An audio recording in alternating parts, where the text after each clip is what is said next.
Hello everyone, स्वागत है आप सभी का शिक्षा पाथ में की टीसी के हमारे सेशन में, जहां हम देखते हैं राजस्थान करंट अफेयर जो सुजसी बुलेटिन और न्यूज़पेपर पर आधारित होता है। मुख्य रूप से हम यहाँ सुजसी बुलेटिन जो डेली हमारी सुजसी बुलेटिन आती है वो, और डेली न्यूज़पेपर में राजस्थान समसामयिकी से संबंधित टॉपिक्स को हम उनका सार देखते हैं, उनका एनालिसिस देखते हैं। आज है शुक्रवार 10 जुलाई 2026, आषाढ़ कृष्ण पक्ष 10वीं संवत और एकादशी संवत 2083। चलिए स्टार्ट करते हैं हमारा आज का सेशन। योगिनी एकादशी, आषाढ़ कृष्ण पक्ष एकादशी को योगिनी एकादशी प्रतिवर्ष मनाई जाती है। भगवान विष्णु की विशेष पूजा की जाती है और आत्मशुद्धि के लिए व्रत रखा जाता है। कल हमारे एक कमेंट आया था, प्लीज़ बंद मत करना, अर्थात हमारी क्लास के लिए कमेंट आया है कि क्लास बंद मत करना, आप निश्चिंत रहिए, क्लास डेली अपलोड की जाएगी और डेली न्यूज़पेपर और सुजोसी बुलेटिन का एनालिसिस प्रदान किया जाएगा और इस पर आधारित एमसीक्यू 5 बजे वाले सेशन में प्रदान किए जाएंगे। परंतु यदि कोई सामाजिक और कोई पारिवारिक फंक्शन या कोई कार्यक्रम होता है तो उस समय हम क्लास लेने में, या कोई इमरजेंसी आ जाती है तो क्लास लेने में और डेली एनालिसिस प्रदान करने में प्रॉब्लम होती है। तो इस वजह से जिस दिन हमारी क्लास नहीं होगी, चाहे जिस दिन कोई फंक्शन हो गया या कोई इमरजेंसी आ गया, तो उस दिन जो अगर क्लास नहीं होगी तो उसके अगले दिन जब भी समय मिलेगा, जो क्लास हमारी छूट रही है उसे और दोनों क्लासों को मिलाकर अगले दिन क्लास डाल दी जाएगी। अर्थात एक दिन क्लास नहीं हुई है तो दोनों दिन की क्लास नेक्स्ट डे डाल दी जाएगी, तो आप इसके लिए निश्चिंत रहिए। चलिए नेक्स्ट हम देखते हैं राजस्व वृद्धि के प्रमुख आंकड़े चालू वित्त वर्ष की पहली तिमाही, अर्थात जो चालू वित्त वर्ष है उसकी पहली तिमाही 3 महीने का जो डेटा राजस्व वृद्धि का दिया गया है 3 महीने का, उसे हम देखेंगे। 3 महीने में कुल 33,969 करोड़ रुपए का राजस्व प्राप्त हुआ है, जिसमें पिछले वर्ष की तुलना में 11.54% अधिक है। जीएसटी रिटर्न फाइलिंग में राजस्थान देश में तीसरे स्थान पर है जीएसटी रिटर्न फाइलिंग में। नेक्स्ट हम देखेंगे जीरो टॉलरेंस की नीति पर तकनीकी नवाचार, फेसलेस स्क्रूटनी। राजस्थान फर्जी करदाताओं और रिपीट ऑफेंडर्स के खिलाफ निरंतर कार्यवाही करते हुए फेसलेस स्क्रूटनी लागू करने वाला देश का पहला राज्य बन गया है। डिकॉय ऑपरेशंस, टैक्स चोरी पर अंकुश लगाने के लिए कर संग्रहण प्रणाली में सुधार हुआ है। नई तकनीक और डिकॉय ऑपरेशंस का उपयोग किया जाएगा। बेस्ट प्रैक्टिसेस, अन्य राज्यों की सफल प्रणालियों का अध्ययन कर प्रदेश में बेस्ट प्रैक्टिसेस लागू की जाएगी। सरल प्रक्रियाएं, जीएसटी रिटर्निंग फाइलिंग कंप्लायंस को सख्ती से लागू करने के लिए कानूनी मामलों पर प्रभावी पैरवी के निर्देश दिए हैं, तो हम ध्यान में रखेंगे। जो फेसलेस स्क्रूटनी में देश का पहला राज्य बन गया है और जीएसटी रिटर्न फाइलिंग में देश में तीसरे स्थान पर राजस्थान है जीएसटी रिटर्न फाइलिंग में। नेक्स्ट हम देखेंगे विभिन्न विभागों के लिए प्रमुख दिशा निर्देश दिए हैं मुख्यमंत्री जी, जिनमें हम देखें तो आबकारी व खान एवं पेट्रोलियम विभाग में अवैध खनन पर प्रभावी निगरानी के लिए खान एवं पेट्रोलियम विभाग को जीपीएस सीसीटीवी आधारित तकनीक और ई रवाना प्रक्रिया को प्रभावी रूप से लागू करने के निर्देश दिए हैं। अवैध शराब पर कार्यवाही के निर्देश दिए हैं। अवैध शराब के परिवहन में शामिल जब्त वाहनों पर शीघ्र कानूनी कार्यवाही की जाएगी। मुखबिर योजना का प्रभावी क्रियान्वयन किया जाएगा। जियो टैगिंग, पंजीयन व मुद्रांक विभाग, रजिस्ट्रेशन एंड स्टाम्प जो डिपार्टमेंट है उनकी पंजीकरण प्रक्रिया में जियो टैगिंग का उपयोग किया जाएगा। नेक्स्ट परिवहन विभाग शक्ति और नियम, अवैध वाहनों पर शिकंजा, नियमों का उल्लंघन करने वाले वाहनों पर बिना पंजीकरण व वाहन बॉडी निर्माण करने वाले स्थानों पर कड़ी कार्यवाही की जाएगी। अधिकारियों की जवाबदेही तय की जाएगी। विभागीय अधिकारियों को कार्यों और नियमों में ढिलाई बरतने पर अधिकारियों को जवाबदेही तय की जाएगी। श्रम व नगरीय विकास विभाग सेस संग्रहण निर्माण कार्यों में देय शेष की प्रभावी वसूली सुनिश्चित की जाएगी। प्रत्येक माह में इसकी समीक्षा होगी ताकि श्रमिक कल्याण योजनाओं को मजबूती मिले। यूआईटी के माध्यम से नई योजनाएं का प्लान शीघ्र तैयार कर निर्देश दिए गए हैं। मूलभूत सुविधाएं, इन नई योजनाओं में पेयजल, सीवरेज, विद्युत पार्क व पार्किंग सहित सभी आधुनिक सुविधाओं को विशेष ध्यान रखा जाएगा। बैठक में उपस्थित जो प्रमुख अधिकारी उनमें देखें तो मुख्यमंत्री जी ने निम्नलिखित अधिकारी उपस्थित थे। बैठक में अध्यक्षता मुख्यमंत्री जी ने की थी। श्री वी श्रीनिवास, मुख्य सचिव श्री अखिल अरोड़ा, अतिरिक्त मुख्य सचिव मुख्यमंत्री, अर्पणा अरोड़ा, अतिरिक्त मुख्य सचिव खान एवं पेट्रोलियम, आलोक गुप्ता, अतिरिक्त मुख्य सचिव नगरीय विकास एवं आवासन मंडल के, वैभव घालरे, प्रमुख शासन सचिव वित्त विभाग, टी रविकांत, प्रमुख शासन सचिव राजस्व व उपनिवेश, भवानी सिंह देथा, प्रमुख शासन सचिव परिवहन विभाग, ये सब उपस्थित थे बैठक में। नेक्स्ट हम देखेंगे कोटा क्षेत्र के महत्वपूर्ण सड़क परियोजनाओं की सौगात। कोटा क्षेत्र को केंद्रीय सड़क व परिवहन राजमार्ग मंत्री नितिन गडकरी द्वारा दी गई प्रमुख घोषणाएं, जिनमें हम देखें तो Mukundra wild life sanctuary bypass, NH52 से मुकुंदरा वाइल्ड लाइफ सेंचुरी के बाईपास होते हुए 8 लेन दिल्ली मुंबई एक्सप्रेसवे को जोड़ने के लिए लिंक रोड बनाया जाएगा। NH52 से मुकुंदरा वाइल्ड लाइफ सेंचुरी को बाईपास करते हुए कोटा वादापुरा ग्रीनफील्ड मार्ग पर कोटा को वाया बालापुरा दिल्ली मुंबई एक्सप्रेसवे से जोड़ने के लिए 21 किलोमीटर लंबा 4 लेन ग्रीनफील्ड के संपर्क मार्ग बनाया जाएगा। भवानी मंडी कनेक्टिविटी। भवानी मंडी को दिल्ली मुंबई एक्सप्रेसवे से जोड़ने के लिए डीपीआर डिटेल प्रोजेक्ट रिपोर्ट का कार्य शुरू हो चुका है। अटल एक्सप्रेसवे।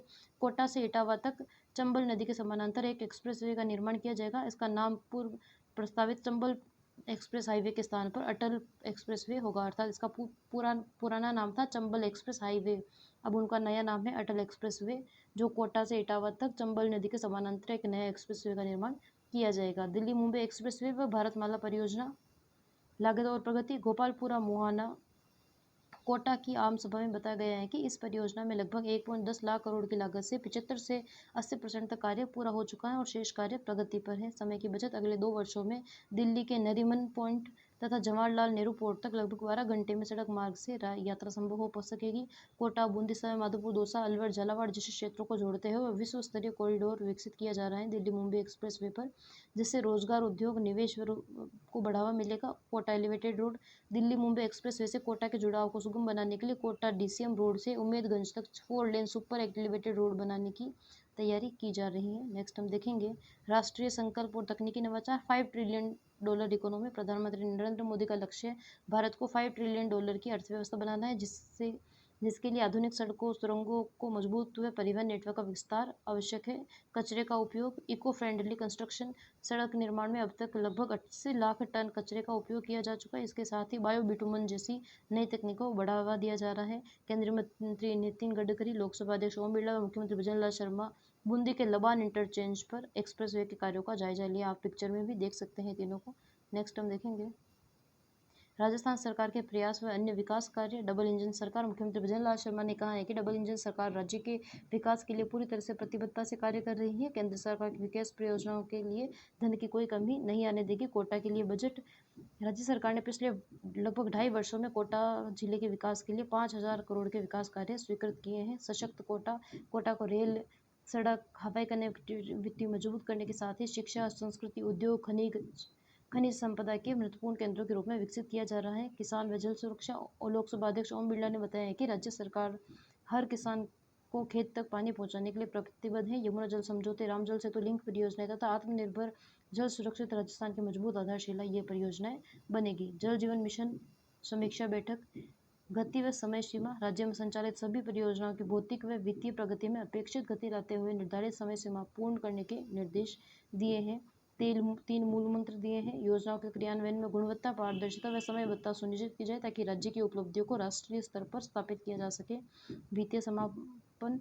योजनाएं भौतिक रूप से पूर्ण हो चुकी है, उनका शीघ्र वित्तीय समापन सुनिश्चित कर प्रगति को पोर्टल पर समय पर अपडेट किया जाए। नेक्स्ट हम देखेंगे इसके लिए मुख्य सचिव श्रीनिवास ने बैठक ली है। इन कार्यों में तेजी लाने पर विशेष जोर, जिनमें हम देखें तो सुजलाम भारत आईडी तैयार करना, हर घर जल प्रमाणन और जल सेवा आकलन करना, डीपीआर बनाना, समीक्षा व O&M नीति के कार्यों की गति देना, जिला सुधार योजनाओं के शेष कार्यों को तय समय सीमा में पूरा करने का निर्देश मुख्य रूप से दिए हैं। नेक्स्ट हम देखेंगे अतिरिक्त विस्तृत समीक्षा और तकनीकी समाधान। अवरोधों का निवारण। स्वीकृत योजनाओं, कार्य आदेशों, लंबित निवेदनाओं और वित्तीय व्यय की समीक्षा की गई। जिन परियोजनाओं में रुकावट आई है उनके अवरोधों को प्राथमिकता से दूर करने के निर्देश उन्होंने दिए हैं। बड़ी परियोजनाएं, जिनमें हम देखें 100 करोड़ से अधिक परियोजनाएं, 100 करोड़ रुपए से अधिक की परियोजनाएं हैं, उनकी डीपीआर, लागत युक्तिकरण व तकनीकी परीक्षण की समीक्षा कर आवश्यक अपेक्स समिति के माध्यम से राष्ट्रीय जल जीवन मिशन को भेजे जाएंगे। जो 100 करोड़ से अधिक की परियोजनाएं हैं। पोर्टल प्रबंधन। IMIS पोर्टल पर योजनाओं की प्रविष्टि, कार्यादेश के अपडेट करना, वित्तीय समायोजन करना, SNA स्पर्श मॉड्यूल पर अनबोर्डिंग जैसे तकनीकी विषयों को शीघ्र समाधान करने के निर्देश मुख्य सचिव जी ने दिए हैं। नेक्स्ट हम देखेंगे ऊर्जा विभाग। किसानों को दिन में बिजली की आपूर्ति। मार्च 2027 तक किसानों को दिन में बिजली उपलब्ध करवाने का कार्य तय समय पर पूर्ण करें। मुख्य सचिव जी ने मार्च 2027 तक सभी जिलों में दिन के समय बिजली उपलब्ध करवाने का कार्य को पूर्ण करने के लिए तय समय सीमा में पूर्ण करने के निर्देश दिए हैं। डेडलाइन दी है मार्च 2027 तक प्रदेश भर के किसानों को दिन के समय विद्युत आपूर्ति उपलब्ध करवाने की कार्य योजना की समीक्षा की गई। हर हाल में तय समय सीमा में कार्य पूरा करने को कहा गया। वर्तमान में राज्य के 26 जिलों में किसानों को दिन में बिजली मिल रही है तथा शेष जिलों को भी लक्ष्य के अनुसार कार्य तेजी पर है। नेक्स्ट हम देखेंगे पीएम कुसुम योजना इसके अंतर्गत प्रभावी क्रियान्वयन में राजस्थान देश के अग्रणी राज्यों में शामिल है। इसके तहत स्वीकृत सभी परियोजनाओं को समय पर पूरा करने के निर्देश दिए हैं। प्रधानमंत्री सूर्य घर मुफ्त बिजली योजना के तहत प्राप्त आवेदनों का शीघ्र निरीक्षण कर पात्र लाभार्थियों को समय पर विद्युत कनेक्शन उपलब्ध करवाने पर जोर दिया है। कड़े नियम यूएलए मॉडल पर निर्धारित समय सीमा की कड़ाई से पालना सुनिश्चित करने व लंबित कार्यों में तेजी लाने के निर्देश दिए हैं डिस्कॉम्स के वरिष्ठ अधिकारियों को। नेक्स्ट हम देखेंगे राजस्थान ट्री एक्ट ड्राफ्ट अंतिम चरण में। निजी भूमि से पेड़ काटने पर लगेगी पाबंदी, सजा और जुर्माना भी। राज्य सरकार द्वारा खेजड़ी सहित अन्य पेड़ों को बिना अनुमति कटाई रोकने के लिए विधेयक का ड्राफ्ट तैयार कर लिया गया है। कैबिनेट मंजूरी जल्द ही इसे अंतिम रूप देकर कैबिनेट मंजूरी के लिए भेजा जाएगा। अन्य राज्यों का उदाहरण गुजरात राज्य में ऐसा कानून पहले से लागू किया जा चुका है, इसलिए उनके उदाहरण पर अन्य राज्यों की समीक्षा करने के बाद ये ड्राफ्ट तैयार किया जा रहा है। आंदोलन का असर पश्चिम राजस्थान में खेजड़ी के पेड़ काटने को लेकर आंदोलन के बाद इस ट्री एक्ट का ड्राफ्ट तैयार करने के लिए 3 मंत्रियों की एक कमेटी गठित की गई थी। नेक्स्ट हम देखेंगे प्रस्तावित कानून के कड़े प्रावधान। संज्ञेय अपराध। इस नए प्रस्तावित कानून के तहत बिना अनुमति पेड़ काटने को संज्ञेय अपराध माना जाएगा। सजा और जुर्माना। निजी भूमि प्राइवेट लैंड से भी बिना अनुमति पेड़ काटने पर सजा व जुर्माने का सख्त प्रावधान होगा। अर्थात जो आपके प्राइवेट जमीन है आपकी खुद की, वहाँ भी आप बिना अनुमति के पेड़ नहीं काट सकते। अनुमति नियम व शर्तें। छोटे निर्माणों को छूट। जो छोटे छोटे निर्माण, जिस छोटे घर या छोटे निर्माण कार्यों के लिए पेड़ काटने की अनुमति होगी, अर्थात उनमें छूट दी गई है। बड़े निर्माणों के लिए अनुमति। छोटे निर्माणों को छोड़कर अन्य किसी भी प्रकार के प्रयोजन के लिए पेड़ काटना आवश्यक होने से पर उससे पहले अनुमति लेनी होगी। अर्थात जो छोटे छोटे कार्य निर्माण होते हैं वहाँ आपको अनुमति लेने की जरूरत नहीं है, लेकिन अगर आप बड़े निर्माण कार्य कर रहे हैं तो वहाँ आपको अनुमति लेना कंपलसरी होगा। पेड़ के बदले पेड़। अनुमति देने के लिए एक विशेष कमेटी बनाई जाएगी। यह कमेटी पेड़ के बदले पेड़ लगाने सहित अन्य कुछ शर्तों के साथ पेड़ काटने को मंजूरी देगी। RUHS Rajasthan university of health and science Jaipur में पहली कोक्लियर इम्प्लांट क्लिनिक की शुरुआत हुई है। जयपुर के RUHS Rajasthan university of health and science अस्पताल में एक समर्पित कोक्लियर इम्प्लांट क्लिनिक की शुरुआत की गई है। यह राजस्थान के किसी भी सरकारी मेडिकल कॉलेज की पहली मल्टीडिसिप्लिनरी कोक्लियर इम्प्लांट क्लिनिक है। अर्थात राजस्थान में पहला कोक्लियर इम्प्लांट क्लिनिक की शुरुआत हुई है RUHS में। अच्छा, जो पहला सरकारी ऐसा मेडिकल कॉलेज है जहाँ ये शुरुआत हुई है। प्राचार्य मोनिश ग्रोवर के अनुसार इससे जन्मजात या गंभीर रूप से श्रवण बाधित बच्चों व वयस्कों को राहत मिलेगी। आयुर्वेद रिसर्च के लिए नया रोड मैप। राष्ट्रीय आयुर्वेद संस्थान national institute of Ayurveda Jaipur में वैज्ञानिक सलाहकार समिति की उच्च स्तरीय बैठक आयोजित की गई, जिसमें आयुर्वेद अनुसंधान रिसर्च और वैश्विक स्तर पर स्थापित करने के लिए रोड मैप तैयार किया गया, जिसमें एविडेंट बेस्ड अर्थात प्रमाण आधारित आयुर्वेद क्लिनिकल रिसर्च व ड्रग डेवलपमेंट पर मंथन हुआ। सहयोगी संस्थान इसमें all India institute of Ayurveda और ITRA Jamnagar, CCRAS IIT Jodhpur व MNIT जयपुर व NIMS शामिल है इस शोध में। नेक्स्ट हम देखेंगे Ayushman Bharat digital health mission और आभा ID। राजस्थान में 7.19 करोड़ से अधिक आभा ID बन चुके हैं और राज्य में देश भर में दूसरे स्थान पर है आभा ID बनाने में। हमने पहले भी इसके बारे में विस्तार से चर्चा की थी। राजस्थान में 7.19 करोड़ से अधिक आभा ID बन चुकी है और राज्य देश में दूसरे स्थान पर है आभा ID बनाने में। पर चुनौती क्या है, तो प्रदेश में 90% जनता आभा ID से जुड़ चुकी है, लेकिन छोटे अस्पतालों से लेकर बड़े मेडिकल कॉलेजों में अभी भी मरीजों को लंबी लाइनों, कागजी फाइलों से पूरी तरह से छुटकारा नहीं मिला है। डिजिटल हेल्थ मिशन को बढ़ावा देने के लिए डॉक्टर द्वारा प्रिस्क्रिप्शन लिखने और वेरीफाइड आभा ID होने पर प्रति पर्ची 20 रुपये का प्रावधान किया गया है। नेक्स्ट हम देखेंगे जमीन के बदले मिलेगा डेवलपमेंट राइट TDR सर्टिफिकेट। नगरीय विकास विभाग व सड़क पार्क ग्रीन एरिया के जमीन अधिग्रहण को आसान बनाने के लिए नई ट्रांसफरेबल डेवलपमेंट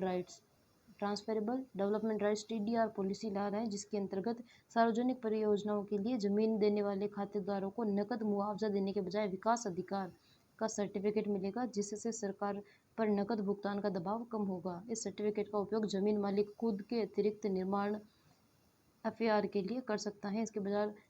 इसे बाजार में किसी भी बिल्डर डेवलपर को भी बेच सकता है। FAR जो विकास अधिकार उन्हें दिया जाएगा वो किसी डेवलपर को भी कर सकते हैं और उसका उपयोग खुद भी कर सकते हैं। जो जमीन अधिग्रहण किया जाता है गवर्नमेंट द्वारा किसी सरकारी भूमि या किसी सरकारी निर्माण कार्य में, किसी जो प्राइवेट लैंड जिसकी होती है उसकी ज़मीन का अधिग्रहण जो गवर्नमेंट द्वारा किया जाता है, पहले उन्हें पेमेंट करना होता था, अब उन्हें पेमेंट करने के स्थान पर वो विकास अधिकार का सर्टिफिकेट देंगे डेवलपमेंट राइट्स का, जिससे वो डेवलपमेंट राइट्स का सर्टिफिकेट खुद उपयोग कर सकते हैं वो। और अगर वो खुद उपयोग नहीं करना चाहे तो वो किसी बिल्डर या डेवलपमेंट को वो जो विकास अधिकार सर्टिफिकेट है वो बेच सकते हैं, जिससे क्या है कि सरकार पर इसके पेमेंट करने का दबाव कम होगा। नेक्स्ट हम देखेंगे देश का पहला टूरिज्म बॉन्ड नाथद्वारा से। पूंजी जुटाने का मॉडल उज्जैन के मंदिर बॉन्ड की तर्ज पर अब राजस्थान नाथद्वारा से देश के पहले टूरिज्म बॉन्ड लाने की तैयारी है, जिसके बाद पुष्कर को भी इससे जोड़ा जाएगा। यह डेट इंस्ट्रूमेंट है जिसके जरिए बाजार में पैसा जुटाकर धार्मिक पर्यटन स्थलों, होटलों और विरासत संरक्षण की बुनियादी ढांचा परियोजनाओं जैसे सड़क, पार्किंग, पेयजल पर खर्च किया जाएगा। तो हम ध्यान में रखेंगे नाथद्वारा से देश के पहले टूरिज्म बॉन्ड को लाने की तैयारी है। उज्जैन मंदिर बॉन्ड की तर्ज पर ही ये कार्य किया जाएगा, फिर इससे पुष्कर को भी जोड़ा जाएगा। नाहरगढ़ जैविक उद्यान के 7 बाघिन ऑफ डिस्प्ले के एरिया में कैद। नाहरगढ़ जैविक उद्यान में बाघिन रानी के, ध्यान रखेंगे बाघिन रानी का संबंध नाहरगढ़ से है। 5 शावक करीब 1.5 वर्ष के हैं। शेरनी तारा का शावक शेरा उम्र 1.25 साल है और बाघ रणवीर उम्र 3 साल है। अर्थात रानी, तारा, शेरा, रणवीर का संबंध नाहरगढ़ से है, हम ध्यान में रखेंगे। लंबे समय से ऑफ डिस्प्ले एरिया छोटे बाड़ों में केंद्र। ऑफ डिस्प्ले यानी जहाँ आपका प्रदर्शन नहीं किया जाता है, अर्थात टूरिस्ट है वो जहाँ नहीं देख सकते हैं, डिस्प्ले नहीं किया जाता है टूरिस्ट को, उस ऑफ डिस्प्ले एरिया में छोटे बाड़ों में बंद किया गया है उन शावकों को और उन रानी, शेरनी, तारा, शेरा आदि को। पर्यटकों के सामने न आने के कारण जहां सैलानी निवास लौट रहे हैं, वहीं ऑफ डिस्प्ले एरिया छोटा पड़ने से वन्य जीवों को 4 दीवारी के भीतर ही अपना जीवन गुजारना पड़ रहा है। वन्यजीव विशेषज्ञों ने इस पर समयबद्ध निर्णय लेने की मांग की है। नेक्स्ट हम देखेंगे ट्री एक्ट का ड्राफ्ट अंतिम चरण में। खेजड़ी सहित अन्य पेड़ों की बिना अनुमति कटाई रोकने के लिए 3 मंत्रियों की कमेटी विधेयक को ड्राफ्ट को मंजूरी दे दी है, जिनमें निजी भूमि से पेड़ काटने पर सजा व जुर्माने का प्रावधान होगा। इसे संज्ञेय अपराध माना जाएगा। पेड़ काटने के लिए विशेष कमेटी की अनुमति लेनी होगी और पेड़ के बदले पेड़ लगाने की शर्त पर मंजूरी दी जाएगी। शिक्षा school drop out report UDISE 2025-26 की रिपोर्ट के अनुसार प्रीपेटरी से सेकेंडरी स्तर पर अर्थात 9वीं-10वीं तक पहुंचते पहुंचते ड्रॉप आउट की दर 2 गुने से अधिक हो जाती है। लड़कों की दर अधिक, लड़कियों की तुलना में लड़कों की ड्रॉप आउट दर ज़्यादा है। प्रीपेटरी जिसमें बालक 3.57%, बालिका 3.5%, मिडिल बालक 4.7% और बालिका 4.4%। सेकेंडरी पर 9वीं-10वीं में बालक 84.4% तथा बालिका 6.5% ड्रॉप आउट कर लेते हैं। प्रिपरेटरी स्तर पर 3.7% बालक और 3.5% बालिकाएं, मिडिल स्तर पर 4.7% बालक व 4.4% बालिकाएं, सेकेंडरी स्तर पर 8.4% बालक तथा बालिकाएं 6.5% तक ड्रॉप आउट कर लेते हैं। लड़के आर्थिक दबाव, बाल श्रम, रोजगार की तलाश, लड़कियां सुरक्षित वातावरण की कमी, 7,726 स्कूलों में बंद पड़े बालिका शौचालय और दूरस्थ स्कूलों तक पहुंचने की कटाई के कारण ड्रॉप आउट कर लेते हैं, अर्थात बीच में ही स्कूल छोड़ देते हैं। नेक्स्ट हम देखेंगे शिव बाड़मेर क्षेत्र बन रहा नया विंड एनर्जी हब। जैसलमेर के बाद बाड़मेर का शिव उपखंड पवन ऊर्जा का बड़ा केंद्र बन रहा है, जहां 300 से अधिक आधुनिक पवन चक्कियां संचालित हैं। आधुनिक पवन चक्की से प्रतिदिन 20 से 30 हजार यूनिट बिजली का उत्पादन होता है, जिससे क्षेत्र में रोज करीब 2.25 करोड़ मूल्य की बिजली बन रही है। इस स्वच्छ ऊर्जा के उपयोग से लाखों टन कार्बन उत्सर्जन में कमी आ रही है। नेक्स्ट हम देखेंगे जोधपुर की मोजड़ी को मिला जीआई टैग। जोधपुर की पारंपरिक मोजड़ी शिल्प को भौगोलिक संकेतक अर्थात जोग्राफिकल इंडिकेशन जीआई टैग का आधिकारिक प्रमाण पत्र जारी कर दिया गया है। पंजीकरण की संख्या है 72035। क्लास 18 से 25 फुटवियर डिजाइन में। अब मोजड़ी क्राफ्ट ऑफ जोधपुर नाम से केवल इसी भौगोलिक क्षेत्र में बनी मोजड़ी ही बेची जा सकेगी। नकली उत्पादों पर अंकुश लगेगा, स्थानीय हस्तशिल्प को बढ़ावा मिलेगा। अगली कतार में लहरिया, साफा, मथानिया मिर्च और राजस्थानी जीरा सहित 5 अन्य उत्पादों को भी जीआई टैग मिलने की उम्मीद है। तो जोधपुर की मोजड़ी को जीआई टैग मिल गया है। इसकी पंजीकरण संख्या है 735। Dutch junior squash open championship में जयपुर की 13 वर्षीय खिलाड़ी दिव्यांशी जैन ने अंतर्राष्ट्रीय स्तर पर शानदार प्रदर्शन करते हुए अंडर 13 वर्ग में खिताब अपने नाम किए हैं। उन्होंने फाइनल में मिस्र की तालिया इस्लाम को पराजित किया है। नेक्स्ट हम देखेंगे Dutch junior squash open championship में जयपुर की दिव्यांशी जैन ने अंडर 13 में गोल्ड मेडल जीता है, ध्यान रखेंगे। नेक्स्ट हम देखेंगे दुबई सिंगापुर की तर्ज पर बनेगी Jaipur airport city aerotropolis. Adani group अपने पहले चरण के निवेश कार्यक्रम के तहत देश के 6 एयरपोर्ट्स को, जिसमें जयपुर, मुंबई, नवी मुंबई, अहमदाबाद, लखनऊ और गुवाहाटी पर 20,000 करोड़ रुपए खर्च करेगा अडानी ग्रुप। जयपुर का प्रोजेक्ट, इसके लिए अडानी ग्रुप ने 8 अप्रैल 2026 को Adani Jaipur airport city limited committee बनाई है। इसका पूरा इलाका वॉकेबल अर्बन डिस्ट्रिक्ट होगा, जहाँ लोग आसानी से पैदल घूम सकेंगे, जहाँ luxury hotel, mall, business centre, convention facility, integration restaurant तथा रिटेल आउटलेट्स विकसित किए जाएंगे। इससे प्रस्तावित मेट्रो फेज 2 और सिटी बस नेटवर्क से सीधे जोड़ा जाएगा। देश का पहला किम्पटन होटल, अडानी ग्रुप के जयपुर एयरपोर्ट के पास किम्पटन होटल्स एंड रेस्टोरेंट ब्रांड्स का देश का पहला लग्जरी होटल बनाएगा, जिसमें कुल 1500 से अधिक कमरे होंगे। यात्री भार में वृद्धि, जयपुर एयरपोर्ट पर सालाना 60.50 लाख यात्री सफर कर रहे हैं, जो पिछले साल की तुलना में 10.8% से अधिक है। इसकी मांग को देखते हुए 600 करोड़ की लागत से टर्मिनल 2 का विस्तार भी चल रहा है। तो हम ध्यान में रखेंगे, दुबई सिंगापुर की तर्ज पर अडानी ग्रुप द्वारा देश में 6 एयरपोर्ट्स का विस्तार किया जा रहा है। एरोट्रोपोलिस का निर्माण किया जा रहा है, एयरपोर्ट सिटी का निर्माण किया जा रहा है, जिसमें राजस्थान के जयपुर में भी एयरपोर्ट सिटी एरोट्रोपोलिस का निर्माण किया जाएगा। नेक्स्ट हम देखेंगे, राजस्थान ओबीसी प्रतिनिधित्व आयोग की चुनावी सर्वे। पंचायत और निकाय चुनावों के लिए 10 से 23 जुलाई तक आधी आबादी ओबीसी परिवारों के ऑनलाइन सर्वे किया जा रहा है। 10 से 23 जुलाई तक 19 सवाल किए जाएंगे। सर्वे में परिवार के मुखिया का नाम, उम्र, जेंडर, शैक्षणिक योग्यता, आजीविका के साधन, क्या आपके परिवार से कोई राजनीति में है, जैसे 19 सवाल पूछे जाएंगे, जिसमें वार्डपन से लेकर विधायक, सांसद, राज्यसभा की श्रेणी शामिल है। बड़ी मैन पावर, इस कार्य के लिए 51,000 कर्मचारी लगाए जाएंगे। प्रत्येक कर्मचारी को 14 दिन के भीतर 250 से 300 घरों का सर्वे का जिम्मा सौंपा गया है। वोटर संख्या, पंचायत वोटर 4.2 करोड़ और निकाय वोटर में 1.10 करोड़ है। सर्वाधिक ओबीसी आबादी वाले क्षेत्रों में मारवाड़, जोधपुर, नागौर, बाड़मेर, शेखावाटी, सीकर, झुंझुनू, चूरू तथा पूर्वी राजस्थान में अलवर, भरतपुर और जयपुर शामिल है। सर्वाधिक ओबीसी की संख्या इन जिलों में है। कार्यकाल विस्तार, ओबीसी प्रतिनिधित्व आयोग की गठन 9 मई 2025 को हुआ था, जिसका कार्यकाल बढ़ाकर 30 सितंबर 2026 को कर दिया गया है और आयोग 14 अगस्त तक सरकार को रिपोर्ट सौंप सकता है, 14 अगस्त तक। नेक्स्ट हम देखेंगे, नवोदय विद्यालय प्रवेश परीक्षा का नया सिलेबस। आवेदन प्रक्रिया है, कक्षा 6 में प्रवेश के लिए आवेदन 6 जुलाई से प्रारंभ हो चुके हैं, जो 31 जुलाई तक स्वीकार्य किए जाएंगे। अभ्यर्थियों का जन्म 1 मई 2015 से 31 जुलाई 2017 दोनों तिथियां सम्मिलित के बीच होना चाहिए। पैटर्न में बड़ा बदलाव हुआ है। परीक्षा ऑफलाइन की जाएगी, ओएमआर पर आधारित होगी, जिसकी अवधि 2 घंटे होगी, सुबह 11:30 से 1:30 बजे तक। कुल 80 प्रश्न पूछे जाएंगे, 100 अंकों के होंगे। वस्तुनिष्ठ होंगे। पर्यावरण अध्ययन, ईडब्ल्यूएस पहली बार शामिल, ईवीएस पहली बार शामिल किया गया है। पर्यावरण अध्ययन और एनवायरमेंटल स्टडीज़, इस बार मानसिक योग्यता के प्रश्नों को 40 से घटाकर 20 कर दिया गया है। उनकी जगह पर एनवायरमेंटल स्टडीज़, पर्यावरण अध्ययन, ईवीएस के 20 प्रश्न शामिल किए गए हैं। परीक्षा में मानसिक योग्यता, पर्यावरण अध्ययन, अंकगणित और भाषा विचारों से संबंधित 20-20 प्रश्न पूछे जाएंगे। परीक्षा 28 नवंबर को होगी और परिणाम मार्च 2027 में संभावित है। नेक्स्ट हम देखेंगे, लाडो प्रोत्साहन योजना, 2 से अधिक संतान की शर्त खत्म की गई है। शिक्षा विभाग ने योजना के क्रियान्वयन में बाधाओं को दूर करते हुए 2 से अधिक संतान होने की शर्त को समाप्त कर दिया गया है। मान्यता प्राप्त निजी विद्यालयों में पढ़ने वाली पात्र बालिकाओं को इसका लाभ मिलेगा। निजी विद्यालय की बालिकाओं को भी लाडो प्रोत्साहन योजना का लाभ मिलेगा। इसके लिए अतिरिक्त मुख्य सचिव राजेश यादव के अनुसार यह सरकार की मुख्य फ्लैगशिप योजना है, जिसके तहत पात्र बालिकाओं को 1.5 लाख रुपए का संकल्प पत्र प्रदान किया जाता है। 1 अगस्त 2024 से अब तक 6.50 लाख से अधिक बालिकाएं इससे लाभान्वित हो चुकी हैं। वित्तीय वर्ष 2026-27 में 4,531.96 लाख रुपए के वित्त पत्र कोषालय भेजे गए हैं। अब तक 2,56,808 बालिकाओं को तीसरी किस्त का लाभ मिल चुका है। अर्थात हम देखते हैं तो लाडो प्रोत्साहन योजना में पहले ऐसे था कि अगर किसी दंपति के 2 से अधिक बालिकाएं हैं तो उसे फिर योजना का लाभ नहीं मिलता था। अर्थात पहली 2 बालिकाओं को ही योजना का लाभ मिलता था, तीसरी बालिका को नहीं मिलता था। लेकिन अब 2 से अधिक संतान की शर्त को भी इसमें ख़त्म कर दिया गया है। नेक्स्ट हम देखेंगे, rail one app, general ticket पर 3% की छूट।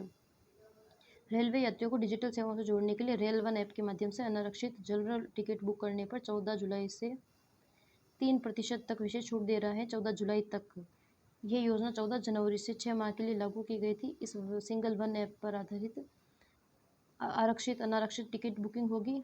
Platform ticket, live train station, PNR जानकारी, टिकट रद्दीकरण व रिफंड, सीट पर भोजन ऑर्डर व रेल मदद के जरिए शिकायत दर्ज कराने की सुविधाएं भी इस ऐप पर उपलब्ध है। रेल वन ऐप पर 14 जुलाई तक इसमें 3% की छूट दी जा रही है। छूट का लाभ केवल यूपीआई, क्रेडिट कार्ड या नेट बैंकिंग के भुगतान करने पर ही मान्य होगा। नेक्स्ट हम देखेंगे, तैराक कायरा भाटिया ने जीते 5 स्वर्ण पदक। जयपुर की होनहार तैराक कायरा भाटिया ने हरियाणा के हिसार में विद्या देवी जिंदल स्कूल में आयोजित all India IPSC aquatic championship 2026 में 27 में शानदार प्रदर्शन करते हुए 5 स्वर्ण पदक अपने नाम किया और राजस्थान का नाम राष्ट्रीय स्तर पर रोशन किया है। तैराक कायरा भाटिया ने डॉक्टर जयेश को साहित्य सम्मान इंटरनेशनल अवार्ड। साहित्य सम्राट अकादमी की ओर से जयपुर के जयेश को नारायण भानु को इंटरनेशनल लिटरेरी अवार्ड 2026 से सम्मानित किया गया है। इंटरनेशनल लिटरेरी अवार्ड 2026 से जयेश नारायण भानु को सम्मानित किया गया है। सर्वश्रेष्ठ लेखक के पुरस्कार से नवाजा गया है। उन्हें सम्मान उनकी स्वरचित लोकप्रिय कहानी एक आखिरी खत के लिए मिला है, जयेश को। नेक्स्ट हम देखेंगे मॉरिशस में डॉक्टर ईशान शिवानंद के मानसिक स्वास्थ्य अभियान का शुभारंभ। कंपैशन यूनाइट्स राजस्थान के आध्यात्मिक मार्गदर्शक ईशान शिवानंद के करुणा आधारित समाधानों व ध्यान के सूत्रों की सराहना करते हुए मॉरिशस के राष्ट्रपति धर्मवीर गोकुल ने स्टेट हाउस में compassion unites cross sector alliance का शुभारंभ किया है। यूके और दक्षिणी अफ्रीका के बाद, अर्थात पहले भी यूके और दक्षिणी अफ्रीका में इस पहल कर चुके हैं, इस पहल से जुड़ चुके हैं। अब मॉरिशस इस पहल से जुड़ने वाला तीसरा देश बन गया है। तो हम ध्यान में रखेंगे ईशान शिवानंद के मानसिक स्वास्थ्य का अभियान का शुभारंभ हुआ है मॉरिशस में। इससे पहले यूके और दक्षिण अफ्रीका में भी वो कर चुके हैं। नेक्स्ट हम देखेंगे क्या है जीआई टैग और इसका कानून। संसद का अधिनियम भारत में जीआई टैग देने की व्यवस्था संसद द्वारा पारित रजिस्ट्रेशन एंड प्रोटेक्शन एक्ट 1999 के तहत शुरू की गई थी। कानूनी अधिकार, इसके लिए जीआई टैग मिलने के बाद उस वस्तु का कानूनी अधिकार जोग्राफिकल इंडिकेशन ऑफ गुड्स संबंधी वहाँ के राज्य स्थानीय उत्पाद को दे दिया जाता है। दुरुपयोगपूर्वक जीआई टैग मिलने के बाद कोई भी अन्य निर्माता या बाहरी क्षेत्र का व्यक्ति उस विशिष्ट नाम का दुरुपयोग नहीं कर सकता है।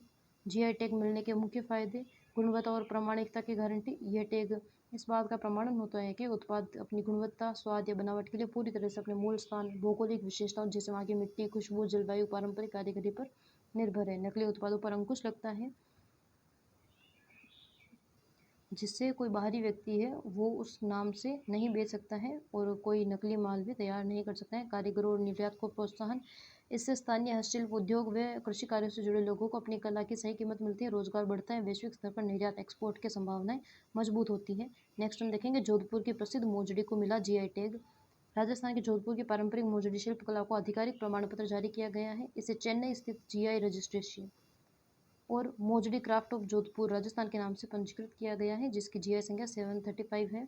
श्रेणी इसे क्लास 18 से 25 फुटवेयर के अंतर्गत प्रभावी माना गया है। ये आधिकारिक संयुक्त रूप से जोधपुर हैंडीक्राफ्ट्स एक्सपोर्टर्स एसोसिएशन व ग्राम विकास सेवा संस्थान पिपाड़ सिटी के नाम दर्ज हुए हैं। अर्थात जो जीआई टैग है वो जोधपुर हैंडीक्राफ्ट्स एक्सपोर्ट्स एसोसिएशन व ग्राम विकास सेवा संस्थान पिपाड़ सिटी के नाम पर दर्ज किया गया है। नेक्स्ट हम देखेंगे, आप देख सकते हैं पिक्चर, आज के आधुनिक रूप में भी मोजड़ियों का डिज़ाइन पैटर्न चेंज हुआ है और पारंपरिक मोजड़ियाँ भी ट्रेंडिंग में है। तो आप देख सकते हैं जोधपुर मोजड़ी को। नेक्स्ट हम देखेंगे कतार में शामिल अन्य प्रमुख उत्पाद जिनमें जीआई टैग दिलाने के अभियानों के तहत राजस्थान के कई अन्य चयनित उत्पाद भी प्रामाणिकता साबित करने के अंतिम चरणों में, जिनमें राष्ट्रीय कृषि व ग्रामीण विकास बैंक के सहयोग से निम्नलिखित उत्पादों को जल्दी जीआई टैग मिलने की उम्मीद है, जिसमें लहरिया पारंपरिक कपड़ा, साफा जोधपुरी पगड़ी, मथानिया मिर्च तीखेपन और रंग के लिए प्रसिद्ध है और राजस्थानी जीरा शामिल है। ये भी कतार में है जीआई टैग के। आज का सेशन हमारा ये समाप्त होता है। प्लीज़ लाइक कीजिए, शेयर कीजिए एंड सब्सक्राइब कीजिए। Thank you so much.